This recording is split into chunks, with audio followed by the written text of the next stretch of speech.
этот фестиваль для молодежи, чтобы она включалась в нашу культуру, потому что все стоят в сторонке обычно. Вот я 29 лет стоял в стороне, и благодаря Караденес, Крематорас Клаб, я начал потихоньку втягиваться в нашу культуру, и вот такими молодыми, модными способами мы их завлекаем. Для гостей выступают популярные молодые исполнители. Много танцев и драйва. Кстати, часть вырученных средств отправят в благотворительный фонд «Ачух Юреклер».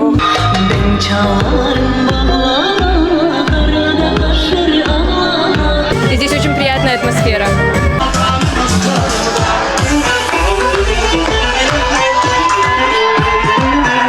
Очень интересная программа.